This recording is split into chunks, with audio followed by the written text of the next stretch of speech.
nit kuy liggéey impôt am te enseignant bi am ko wala médecin bi am ko ça c'est la vérité. kon am na loo xam ne dañ ko déstructurer suñu fonction publique te li ko andi bokk na ci de la démagogie politique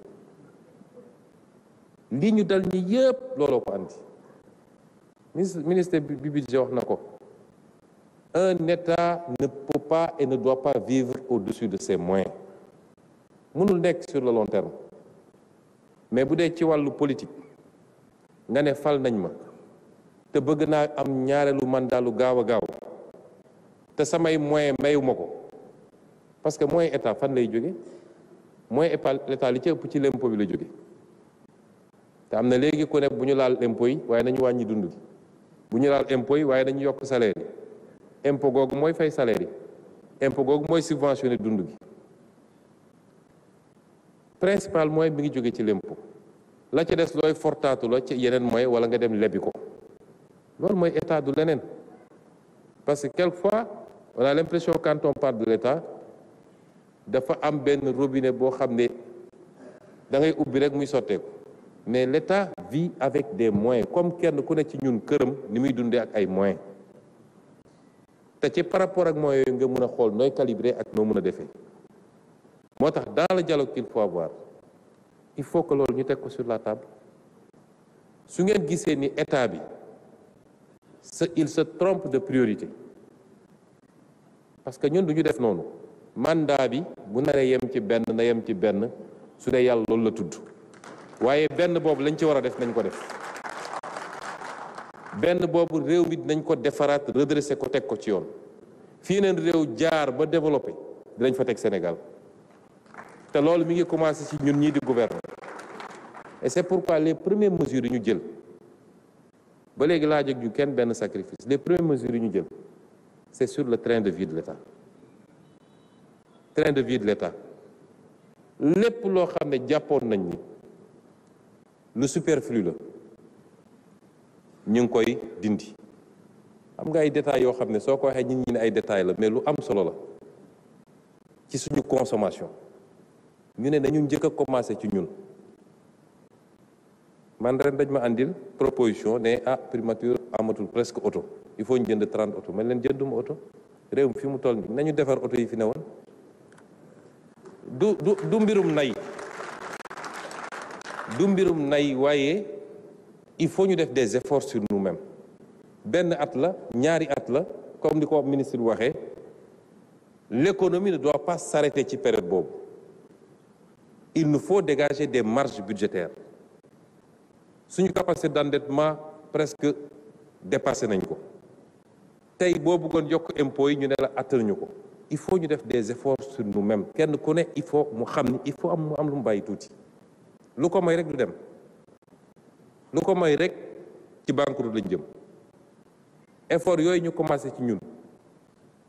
ci loo xam ne am na ñoo xam ne seen salaire bàyyi nañ ko ne bëgguma ko am na ñoo xam ne nañ nangam % ci sama salaire dinaa ko joxe ñaari at c'est symbolique mais lu am solo la noonu la ñu bëggee ñun ñëpp bu ñu toogee ñu teg ko ci dëgg te comprendre ni l'État doit vivre conformément à ses capacités mënoon nañu def ni ñëpp def maquiller les chiffres dem ñu lebal ñu xaalis bu bëri boobaa da ngeen di xëy ñu ne bor bi mu ngi 200%. La dette n'est plus viable Sénégal mënatul dem dal na fi ay réew yoo xam ne musiba gu rëy la jur kon bëgg mandat bu bees parce que boo gisee lii lépp mu ngi commencé pratiquement 2019 la accéléré wu dans la perspective d'un 3e mandat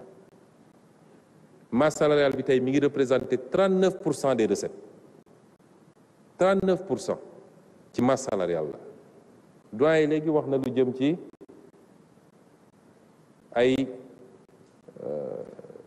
emplois ñu supprimé dans la fonction publique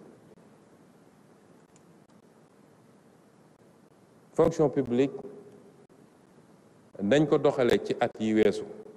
jaaduwut est-ce que xam nga ni ci fonction publique bi am na ñoo xam ne ña ngay percevoir salaire te mosu ñoo dugg ci bureau liggéey loolu am na ci fonction publique bi fonction publique bi am na ñoo xam ne recruter dañ leen te ça correspond à aucun emploi bu ñu soxla. La fonction publique n'est pas une crèche pour caser de la clientèle politique. C'est pas ça la fonction publique aussi. Parce que ñun am nañu suñu militant su dee ku ñëw ne dama soxla parce que il faut me satisfaire tout suite nit ñi nga créer agence yoo xam ne répondre à des besoins dugal fay nit ministre wax na ko léegi am na ay agence yoo xam ne wala ay projets yoo xam ne mënoo ne lii lay réaliser salaire rek lay fay. C'est pour caser de la clientèle politique. Un état responsable loolu da ko war a évaluer càmbar ko li nga xam ne correspond na ak li ñu soxla dëgg pour état bi dox wasalaam la nga xam ne bokkul ak loolu ñu xool feneen fu ñu koy déployer. Ça aussi il faut qu'on l'assume parce que dans un pays ñun li suñu responsabilité mooy fexe ba ñële dox fexe ba l'activité économique dox que le secteur privé marche correctement parce que le secteur privé moo war a nekk le premier employeur dans un état bu baax.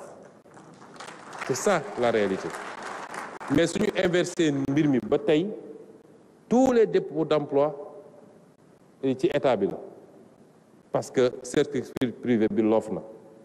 état bi fi mu mënee dégager des marges pour gën a mën a appuyer l'activité économique amatu ko parce que lépp mu ngi koy dugal ci loolu. moo tax ce dont il est question mooy ñu toog waxtaan ci suñu modèle bi ñu amoon am na lu ci baax waaye bëri na lu ci baaxul su baaxoon du ñu nekk ci situation bi ñu nekk tey. Yàlla dafa bëgg réew mi parce que imaginez si ce système devait continuer s'il n'y avait pas eu cette alternance. Mais alternance bi dafa am lu war a jëriñ le combat commencé wul jeexul le 24 mars ci la commencé mooy tey lii ñu yàlla may ba ñu am un leadership boo xam ne amul kenn kuy lam-laame ni jub na te bëgg na réew mi te am na gis-gis mais hérité na d'un pays dans une situation il faut qu'on s'entende sur un consensus.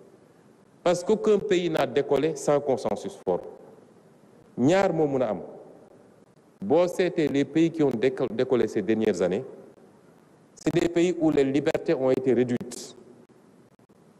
du ma tudd pays waaye dem leen ci pays asiatiques yi dem leen ci pays arabes yi wala feneen ak feneen c'est des pays yoo xam ne les libertés ont été réduites pour ne pas dire complètement annulées. Liberté politique, liberté d'association, liberté syndicale. Ce qui a laissé une marge pour que nit ñi mën a dérouler. Ñun, on est une démocratie et c'est tant mieux. Il y a des libertés et des droits qui sont consacrés et c'est tant mieux. Mais plus il y a de liberté et plus il y a de droits, plus il doit y avoir de la responsabilité. Parce que ça va avec. Et c'est pourquoi modèle bi dafa war a toog nekk ñun ñu toog waxtaan. teg ko ci lu leer ak dëgg xool lu kenn ku ne attan ak lu mu attanut parce que injustice c'est dans les deux sens état bu mënee ba mu leer ni mën na ba pare bañ a def c'est une injustice jaay doole la mais travailleur bu laajee état lu mu mënul te mu leer ko ni mënu ko injustice la jaay doole la et c'est pas parce que am naa sama droit de grève que dinaa ko imposer état. Et c'est ça qui conduit à la confrontation. Et personne ne souhaite la confrontation. Parce que personne n'y gagne. Personne ne gagne dans la confrontation sociale. Ñun ñëpp ñun su ngeen ñuy juger les électeurs nous jugent au moment des élections.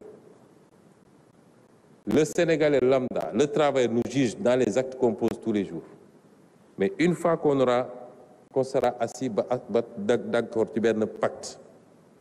ñu ne leen lii ak lii ak lii ak lii la ñuy def ci diir bi ak ci diir bi ak ci te lii mooy jeexital bi ci réew mi ci loolu ngeen ñuy juger yéen mais en contrepartie on vous dit qu'on a besoin de stabilité pour le faire.